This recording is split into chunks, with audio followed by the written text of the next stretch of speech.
ගොඩක් අයට තියෙන ඉෂුව එකක් තමයි අපි මොකක් හරි වීඩියෝ ක්‍රියේෂන් එකක් කරාම අපි මේ වීඩියෝ ෆයිල් එක කාට හරි ෂෙයා කරන්න ගියොත් කැපැසිටි ඉෂුස් එනවා. ඒ කියන්නේ අපි පොඩි වීඩියෝ එකක් හදන්නේ නමුත් ඒකේ කැපැසිටි එක අති විශාලයි. ඉතින් මේ වගේ වැඩවලට ඔයා paid option එකක් හොයනවා නම් ඔයාලට අද මම අරන් ඇවිල්ලා තියෙන්නේ මේකට තියෙන bestම solution එක. You are watching CREATIVEARTLK.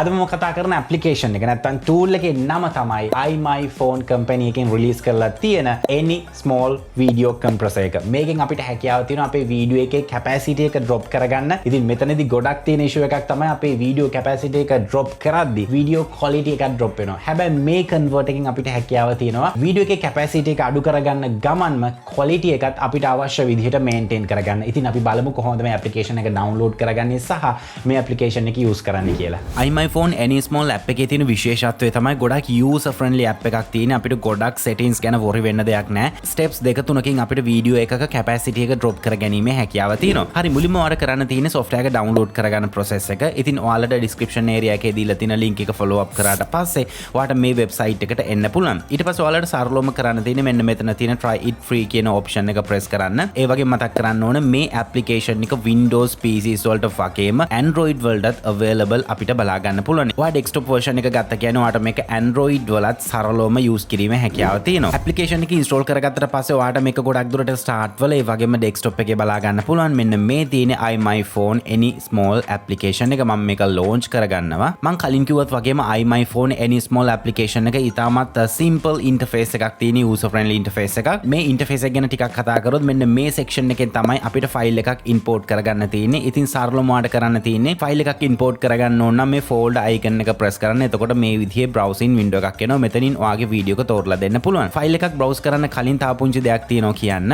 ඒ තමයි ඔයාගේ file එක compress වෙලා save වෙන්න ඕන කොහෙටද කියන එක ඔයාට decide කරන්න ඕන file එකක් තෝරලා දෙන්න කලින්. ඒකට ඔයාට කරන්න තියෙන්නේ මෙතන save to කියන location එක බලා ගන්න පුළුවන්. මෙන්න මෙතන folder icon එක press කරන්න. ඊට පස්සේ ඔයාට කැමති location එකක් browse කරලා දෙන්න පුළුවන්. මම මේ විදිහට location එකක් තෝරලා select folder කියන button එක press කරනවා. ඊට පස්සේ මම කරන්නේ මේ folder icon එක press කරනවා. දැන් මට අවශ්‍ය කරන වීඩියෝ එක මම මෙතනට browse කරලා දෙනවා. මම තෝරගන්නේ මෙන්න මේ වීඩියෝ එක MP4 ෆයිල් එකක්. ඒ වගේම තමයි ඒකේ capacity එක 1.1 capacity එක. මේ වීඩියෝ එක තමයි channel එකේ මේ විදිහට upload කරලා තියෙන Windows installation එක ගැන කරපු වීඩියෝ එක. මේ වීඩියෝ එක ප්‍රධාන වශයෙන්ම තෝරගන්න reason එක තමයි මේකේ text එහෙම happy වෙන තැන් ගොඩක් තියෙනවා. ඉතින් අපි වීඩියෝ එකක් compress කරද්දී අපිට original වීඩියෝ එකේම quality එක ඒ විදිහට maintain වෙන්න ඕනේ. හරි මම මේ වීඩියෝ එක double click කරනවා. හරි දැන් ඔයාලට පේනවා ඇති වීඩියෝ එක මේ විදිහට add වෙලා තියෙනවා. ඒ වගේම වීඩියෝ title එකට යටින් අපිට details වගේ බලා ගන්න පුළුවන්. පළවෙනි detail එක තමයි වීඩියෝ එකේ duration එක. ඊට පස්සේ වීඩියෝ එකේ original capacity එක බලා ගන්න පුළුවන්. තුන්වෙනියට අපිට බලා ගන්න පුළුවන් මේක compress වෙලා ඉවර වුණාට පස්සේ අපිට estimated megabyte ගණක් තියෙනවා. මෙන්න මේ megabyte ප්‍රමාණය කියලා ඒක බලා ගන්න පුළුවන්. හරි ඊට පස්සේ සරලවම ඔයාලට කරන්න තියෙන්නේ ඔයාගේ වීඩියෝ එක compress වෙන්න ඕන කොහොමද කියන එක decide කරන්න. ඉතින් මෙතන අපිට මුලින්ම බලා ගන්න පුළුවන් compression degree කියලා එකක් තියෙනවා. මෙතන low කියන්නේ අපේ වීඩියෝ එක compress වෙන්නේ බොහොම අඩු ප්‍රමාණයකින්. ඔයාලට පේනවා ඇති අපේ වීඩියෝ එකේ original capacity එක 1.1 ඒ වගේම final out එක 799ක්. අපි standard එක select කරාට පස්සේ normally 150ක විතර compression එකක් වෙනවා. ඉතින් මෙතන 150ක් කියලා ලොකු quality drop එකක් වෙන්නේ නැහැ. අපිට original quality එකම බලා ගන්න පුළුවන්. පාට පේනවා ඇති මෙතන 570ක්. ඒ වගේම තමයි high කියන එක press කරාට පස්සේ වීඩියෝ එක දරුණු විදිහට compress වෙනවා. ඒ කියන්නේ සැලකිය යුතු ප්‍රමාණයක් 70ක් විතර. එතනදී ඔයාලට බලා ගන්න පුළුවන් 1.1 GB තියෙන වීඩියෝ එකක් megabyte 342ක් වෙනකන් compress වෙනවා. ඉතින් ඔයාලත් මේ application එක use කරන්න බලාපොරොත්තු වෙනව නම් මේ demonstration එකෙන් පස්සේ ඔයාලට මම recommend කරන model එක තමයි මෙතන standard කියන එක. ඒක අපිට ගොඩක් හොඳට capacity එක අඩු කරගන්නත් පුළුවන්. ඒ වගේම අපේ වීඩියෝ එකේ quality එකත් ඒ විදිහටම තියාගැනීමේ හැකියාව තියෙනවා. ඊට අමතරව ඔයාලට මේ models තුන නැතුව ඔයාලට හැකියාව තියෙනවා. අපි හිතමු මේ වීඩියෝ එක WhatsApp වලින් share කරන්න ඉන්නෝ නැත්නම් මොකක් හරි mail එකක් දාන්න ඉන්නවා. ඉතින් ඔයාලට මෙන්න මෙතන තියෙන presets වලින් එකක් තෝරන්න පුළුවන්. ඊට අමතරව මෙන්න මෙතන custom size කියන එක යටින් ඔයාලට හැකියාව තියෙනවා. ඔයාලා අපේක්ෂා කරනවා නම් යම්කිසි capacity එකක් අපි හිතමු මේක MB 600කට විතර මට drop වෙන්න ඕනේ කියලා. එතකොට ඔයාලට කරන්න තියෙන්නේ මේ tick එක activate කරලා මෙතන 600යි MB කියන එක ඔයාලට type කිරීමේ හැකියාව තියෙනවා. ඊට පස්සේ around 600 ඇතුලේ අපේ වීඩියෝ එක compress කරලා දෙන්න මේ software එක වග බලා ගන්නවා. ඉතින් මම නම් ගොඩක්ම කැමති මෙන්න මේ උඩ තියෙන levels තුනෙන් එකක් use කරන්න. මෙතන ඔයාලට පේනවා ඇති standard එක මම select කරා. එතනදී software එක decide highlight කරනවා මේ වීඩියෝ එකේ quality එක drop නොවි අඩු කරන්න පුළුවන් capacity එකේ ප්‍රමාණය මොකක්ද කියලා. හරි ඒ විදිහට ඔයාලට අවශ්‍ය compression mode එක තෝරගෙන මෙන්න මේ පහත section එකට ආවට පස්සේ අපිට බලා ගන්න පුළුවන් අපේ වීඩියෝ එකේ compression එක නැත්නම් වීඩියෝ එක කොච්චර දුරකට reduce වෙනවද කියලා. මෙතන 150ක් තියෙන්නේ. මම මෙතන high කියන එක තේරුවොත් ඔයාලට පේනවා ඇති මෙතන 170ක් වෙනකන් compress වෙනවා. ඒ වගේම මෙතන low කියන එක තේරුවොත් ඔයාලට පේනවා ඇති 130ක් compress වෙනවා. ඊට පස්සේ ඔයාලට මෙන්න මෙතනත් result එක බලා ගන්න පුළුවන් මේකේ final out එකේ capacity එක මොන වගේද කියලා. ඉතින් සරලවම ඔයාලට කරන්න තියෙන්නේ මෙන්න මෙතන start කියන button එක press කරලා ඔයාලට මේ process එක start කරන්න පුළුවන්. ඊට පස්සේ ඔයාගේ වීඩියෝ එකේ යටින් බලා ගන්න පුළුවන් මෙතන compressing කියලා තියෙනවා. ඊට අමතරව ඔයාලට මෙතන progress bar එකකුත් බලා ගන්න පුළුවන්.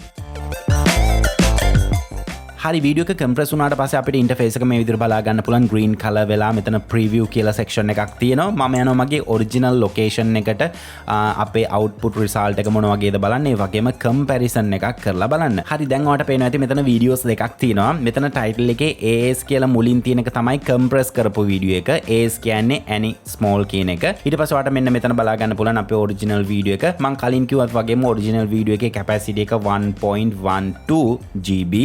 ඒ වගේම තමයි compress වෙලා ඉවර වුණ වීඩියෝ එකේ capacity එක ඔයාලට පේනවා ඇති MB 708ක්. ඉතින් අපිට හැකියාව තියෙනවා AnySmall software එකෙන් තවත් settings adjust කරලා මේකේ capacity එක තව drop කරගන්න. ඉතින් අපි බලමු මේ videos දෙකේ comparison එකක් මේ videos දෙකේ quality එක drop වෙලා තියෙනවද සහ මොන වගේද result එක කියලා. දැන් ඔයාලට පේනවා ඇති මේ video එකේ මම ගොඩක් highlight කරලා පෙන්නන්නේ text appear වෙන sections. ඉතින් මේ before and after එකෙන් ඔයාලට පේනවා ඇති original video එකේ විදිහටම මගේ compress වෙච්ච video එකෙත් quality එක ඒ විදිහටම තියෙනවා. මේ software එක ඔයාලගේ වැඩවලට match වෙනවා කියලා හිතෙනවා නම් ඔයාලට හැකියාව තියෙනවා description area එකේ තියෙන links follow කරලා මේ software එක download කරගන්න. ඒ වගේම තමයි මේකේ free version එක ඔයා use කරන්න බලාපොරොත්තු වෙනව නම් ඔයාලට එක video එකක් compress කරලා බැලීමේ හැකියාව තියෙනවා test එකක් විදියට. සම්පූර්ණ video එකක් compress කරන්න පුළුවන්. ඒකේ duration එක කිසිම issue එකක් නැහැ. ඉතින් මම ඔයාලට යෝජනා කරනවා මේ software එක install කරගෙන ඔයාලා ළඟ තියෙන ටිකක් වැඩිපුර capacity එකක් තියෙන සහ ගොඩක් හොඳ detail තියෙන video එකක් compress කරලා බලන්න. එන result එක මොන වගේද කියලා ඒකෙන් ඔයා happy වෙනවා නම් ඔයාලට හැකියාව තියෙනවා මේ software එක purchase කරන්න. මම විශ්වාස කරනවා අද tutorial එක ගොඩක් interesting tutorial එකක් වෙන්න ඇති. මේ සම්බන්ධව ඔයාගේ idea එක අනිවාර්යෙන්ම comment කරන්න. ඒ වගේම තමයි මේ product එකට ඔයා කැමති නම් ඔයාලට හැකියාව තියෙන reasonable price එකකට මේක purchase කරන්න. ඉතින් ඒකට අවශ්‍ය කරන links හැම එකක්ම description area එකේ මම note down කරලා තියෙනවා. ඉතින් අනිවාර්යෙන්ම ඒවත් refer කරන්න කියලා හැමෝටම මතක් කරනවා. ඉතින් මේ වගේ videos විතරක් නෙමෙයි තවත් ගොඩක් tutorials තියෙනවා අපේ channel එකේ. ඔයාලට පුළුවන් ඒව බලලා ඔයාලගේ දැනුම අප්ඩේට් කරගන්න. අයිතලු ටියුටෝරියල් එකක් කරන්නේ මේ බලාපොරොත්තුව ඇතුව මම sign out වෙනවා. මම ස්ටිෆන් ඇන්ඩර්ස්. ඔයාලා හැමදෙනෙක්ටම සුබ දවසක්.